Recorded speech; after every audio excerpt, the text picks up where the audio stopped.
Good morning, everybody. Welcome to the AM Report for HAPS News, the network of now. It is Monday, February 1st, and we are back after a brief hiatus. I was a little bit under the weather last week, but we're back with a whole new week of new live shows. This morning, we are talking about Congresswoman Marjorie Taylor Greene and her growing calls for expulsion from the United States House of Representatives. We're going to talk about why. We're going to talk about some of the crazy things she said about QAnon and the Democratic satanic cabal in the past. Those videos that have resurfaced, we're going to discuss those and cover some of today's top headlines. All of this and more on the AM Report.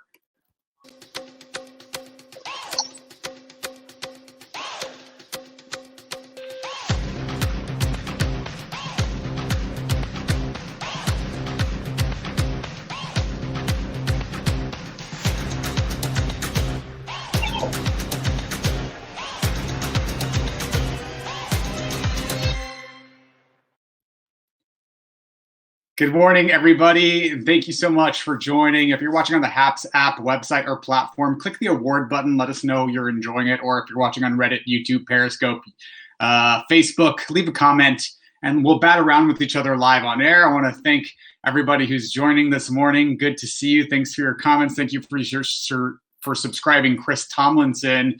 And yeah, it's been a bit of a hiatus. We were off for most of the week last week. I was a little bit under the weather. But we are back today, so leave me a comment. Let me know, did you miss the show? What have you guys been up to in the interim? What have you guys been thinking about all of the current events and latest news that have been coming out of Washington? Because I feel like it's never a dull news day. So leave me your comments. Let me know what you think, and let's get into some of today's top headlines. So this morning, let's see here. Dr. Fauci just gave a briefing. He's saying that viruses will not mutate if they do not replicate. So it's just moments ago, the chief medical advisor to the president told the nation during his briefing that if you get vaccinated quickly, as quickly as possible, this will solve the problem of the mutations that we're seeing that may be resistant to the COVID-19 vaccine. The death toll in the United States has topped 441,000, although I'll note that we're learning this past weekend that there has been a decrease in the rate of deaths, that we're seeing a significant decline in the death rate in the last couple of weeks, which could be in part due to some people being vaccinated, because we've just had a peak, because maybe people are observing social distancing measures more. Whatever the case may be, we're seeing a decline in some of the death rate, which is some positive news. And really, when we look at the amount of people that need to be vaccinated, we need at least 70% of the population to achieve immunity in order to have herd immunity. And so we see this from NPR. This is reporting from NPR. The vaccination rate really is still very, very small. Only 31 million doses have been administered in the United States. And the states with the highest rate of vaccination, Alaska, West Virginia, Connecticut, New Mexico, North Dakota, Oklahoma, DC, we're seeing at least some population getting their first dose there, but really small numbers in terms of having a total both set of vaccines in those states. So we're keeping our eyes on that, and really this has been due in large part to the poor rollout of the vaccine distribution by the federal government. We know that the Biden administration came to power, took office, and found that there was no federal strategy by the Trump administration, that Operation Warp Speed had no distribution strategy to speak of in place. So they're having to sort of take the reins from here. They've only been in office for almost 2 weeks now. So let's see what the Biden administration is set to do on that. But we've got, speaking of which, Joe Biden, President Biden is set to meet with GOP senators today to demonstrate bipartisanship in his COVID-19 rescue package. Moderate GOP senators want to meet with the president to come down from his $1.9 trillion COVID-19 stimulus plan, but he is sources are saying that he's ready to move forward without them, and with his broader COVID-19 plan, despite their requests. But we'll see. They're going to meet today. He's going to acknowledge their requests. Their bottom line, we hear, is that they want a $600 billion package versus a $1.9 trillion package with no relief to local governments. And that's a really big part of Biden's plan and something that's very needed. Okay, these local governments are going under, and they're not democratic local governments. They're just governments. And these are governments that provide social services to people, including vaccines and healthcare services to people. And they're going under without the adequate funding. They're not able to staff their programs. They're not able to continue to provide funding for these programs because there's a revenue shortfall because the economy's in tatters. So local governments need help. And the other big point of this GOP counter proposal is that they would want $1,000 stimulus checks instead of $1,400 stimulus checks. So GOP always just, I mean, it's like almost like pathological, their desire to just gyp you just a little bit of the money that you're owed, you know. So either way, we'll see what comes of this. But Biden, we hear, is going to wants to stick to his guns on this and wants to move fast. That is his major priority. He wants to move fast on this. He's not really interested in leaving time to spare. So speaking of the GOP, Donald Trump's impeachment defense team quit over the weekend. The former president has an impeachment trial that's coming up in less than a week now. And on Saturday, all 5 members of his legal defense team for his upcoming impeachment trial up and quit, reportedly because he wants them to continue focusing on the big lie that the election was stolen, that he wants them to focus on his bogus election fraud claims. So on Sunday, Trump announced David Schoen and Bruce Castor, who will now serve as his counsel. They have some cred, but they're conservative blowhards and have some links to Jeffrey Epstein, and we'll see how it goes. But very telling that with less than a week to go, his entire defense team just quit. I mean, they just were like, we can't do this. And it is perilous for lawyers, particularly, to get up in front of a court and argue lies. And we saw that these election fraud claims were not often repeated in court by the attorneys when they were being brought in these 60 lawsuits that Trump lost. They were more hyperbole in the press. And when it came down to it, they would openly admit in court that they didn't have any proof of voter fraud, because the attorneys trying these cases know that they can face serious criminal consequences if they lie in court, or be disbarred, or be charged with civil fees. So it's not exactly a good look if you get up in court and from the U.S. Senate and lie without facts. So we'll see. Trump's impeachment is set for February 9th to begin. And speaking of the GOP, calls are growing for Marjorie Taylor Greene to be expelled from Congress or to face some consequences after her social media posts from the past have sort of resurfaced. She's a congresswoman. She's a freshman congresswoman from Georgia. She's a QAnon conspiracy theorist. She's a freshman member whose social media posts have claimed that Jewish space lasers caused the California wildfires. It doesn't say Jewish here, but that's like sort of the big part. She believes that Jewish space lasers, that the space lasers are Jewish, caused California wildfires, that Democrats are Satan-worshipping pedophiles, that the Parkland and Sandy Hook shootings were hoaxes and faked. And she's suggested that House Speaker Nancy Pelosi should be executed for treason in some of these previous posts. Yeah, that is who is a sitting freshman member of Congress in good standing at this current moment. And particularly troubling about this is this claim that Parkland and Sandy Hook were faked, which is it's conspiracy theory, right? So she actually had a meeting with a mother from the Parkland shootings. And here's some video of that mother who had a meeting with her. And this is what this mother said about her meeting with Marjorie Taylor Greene.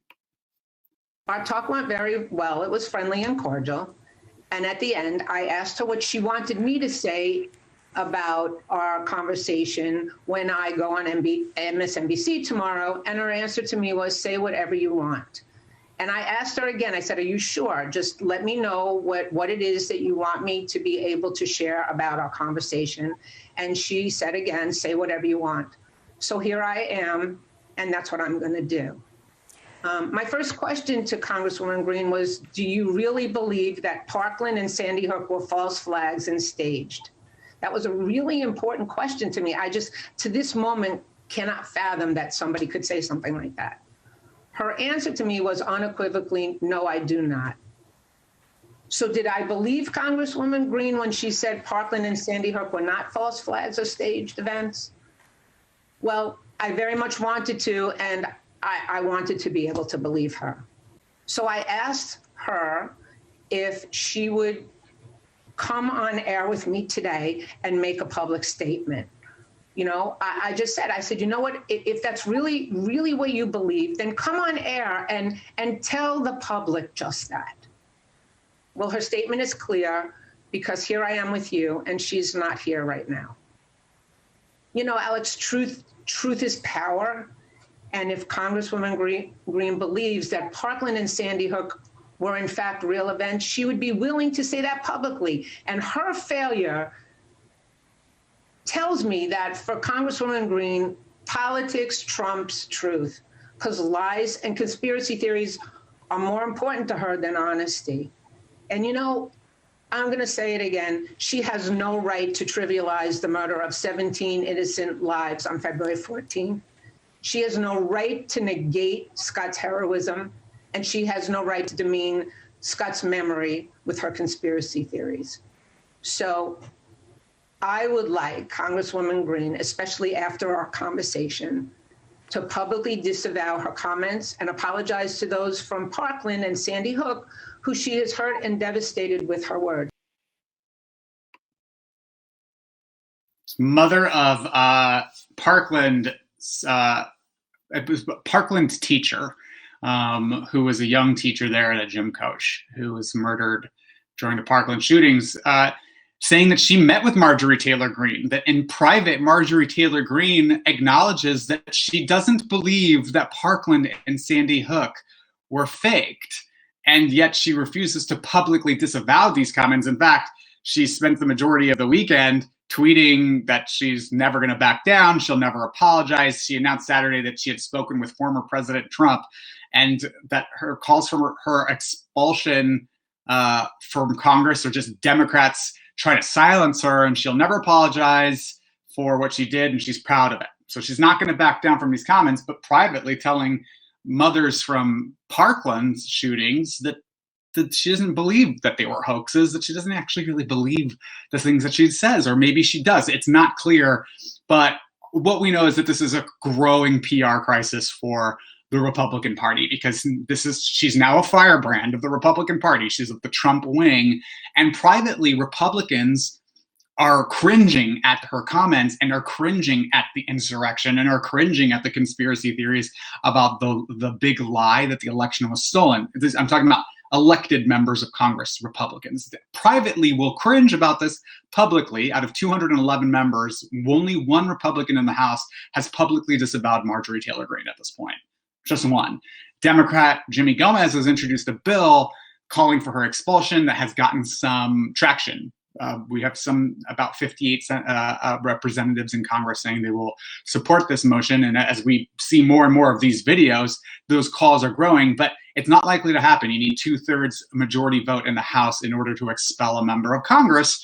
So some are saying that an alternative to this is to censure her and remove her from her committee assignments. I'll note she is on the Education Committee in the House right now. A person who believes that Sandy Hook, where children were slaughtered, was faked, is sitting on the Education Committee. And to give you some more perspective about just how nuts this woman is, here's some of the social media video that was unveiled over the weekend of Marjorie Taylor Greene just kind of going off. Here's Congresswoman Marjorie Taylor Greene.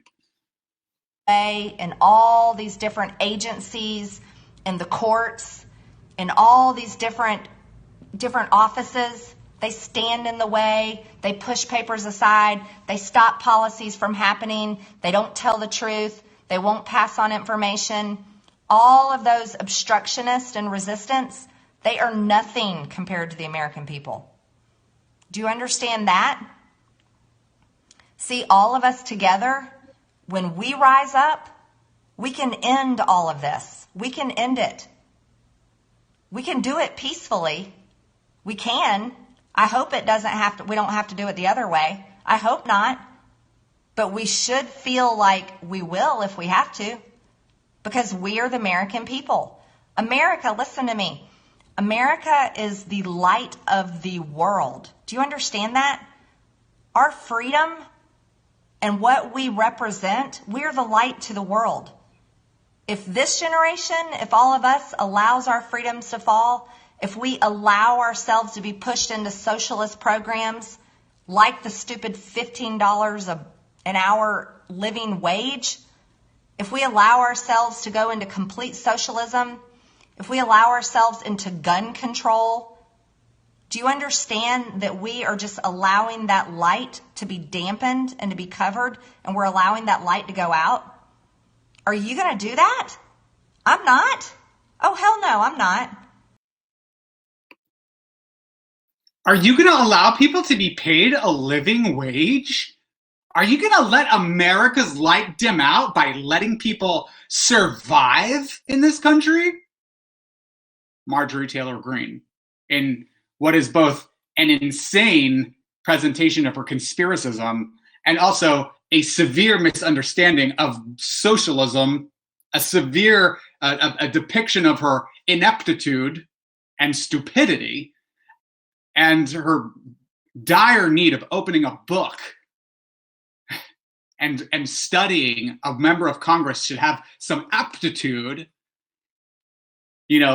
peddling more Republican crap of holding people back from making a living wage. She is taking issue with you making a living wage. Living wage. The term living wage is not socialism.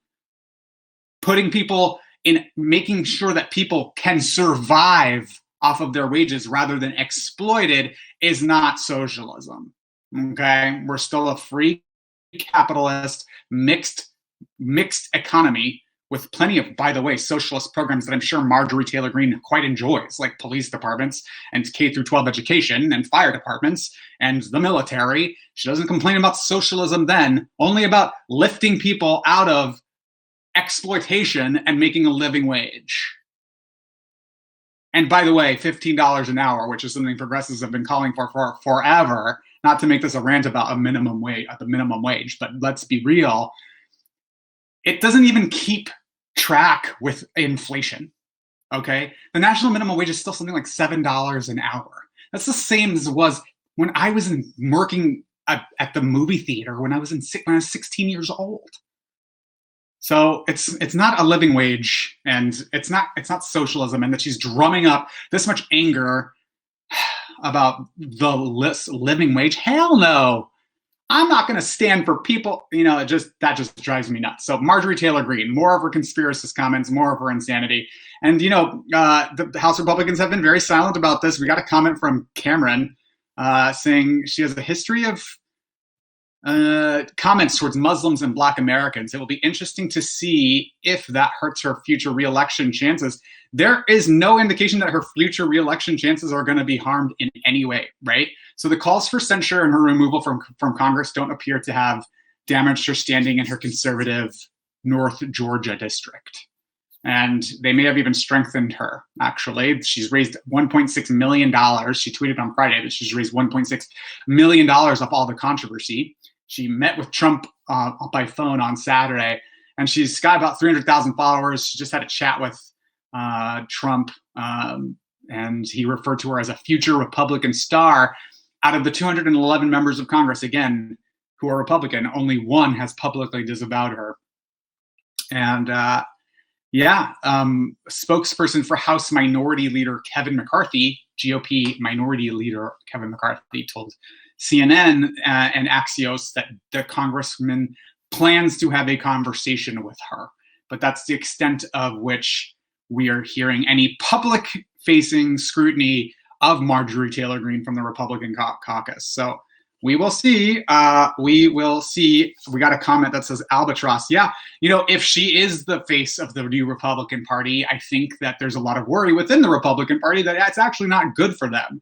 That this kind of conspiracism and insanity is still the minority, even if it's gained traction, even if it's a pervasive problem, even if it's caused insurrection at our Capitol, that it's still a minority, and that people like Kelly Loeffler and David Perdue lost their Senate seats in Georgia, seats that they should have won, that are still in Republican majority states. They lost those seats because of being tied to Trump and his conspiracism and his insanity. So there's more losses for the Republican Party if they continue to peddle these fictions and fail to respond. And yet, within the Republican majority, there's such a fear of speaking out against one another publicly or against Trumpism that they will just quit the party rather than speak out against it. Tons of former GOP leaders quitting the party. We heard news this morning of Bush officials, senior Bush officials. And by the way, Bush was not by any means a liberal. I mean, he was very disliked and hated by liberals and Democrats and social Democrats and the whole left, really. They're leaving the Republican Party. Bush officials saying that it's now a cult of Trump. So I don't think there is a civil war on the Republican front. We'll see what happens. But either way, Marjorie Taylor Greene needs to go. This woman should not be a U.S. member of Congress, and we need to reevaluate how it is possible that a woman who espouses these violent views, that calls for the House Speaker to be executed, could even have a job in the U.S. Congress in the first place. And how we have an institution that allows her to stay there after she calls for violence against its own members, and who spreads lies and conspiracy theories, who wears a Stop the Steal mask on the floor of the United States House, or Trump won mask that she, by the way, refused to wear for a while until House Speaker Pelosi passed new House rules mandating wearing a mask, or that you'll be fined and they'll take the money out of your paycheck. So thank you for all the comments. Lots of comments. Hello from Montreal. Bruce, good to see you. Thank you guys for your comments and for joining this morning. The AM report for HAPS News, the network of Now. We are live every weekday morning. And thanks for the Appreciate You Award so much. Bruno, thank you for the Appreciate You Award. And someone's calling me narrow-minded, it's just the mind I got. And if you don't like it, just change the channel. Thank you for joining AM Report for HAPS News, the network of Now. We are live every weekday morning with all of your quick political news and headlines to get your day started right. If you like this journalism, if you like this content, please consider subscribing to it. You can visit me at haps.tv/@Alex and subscribe, get notifications every morning, or become a recurring monthly sponsor like Daryl Archibald or Janet Miller or Sarah Cologli or Tim David or Adam Gobb. Thank you guys for your monthly subscriptions and supporting independent journalism. We'll be back tomorrow morning, and we will see you all tomorrow. Thanks, everybody. Have a good day.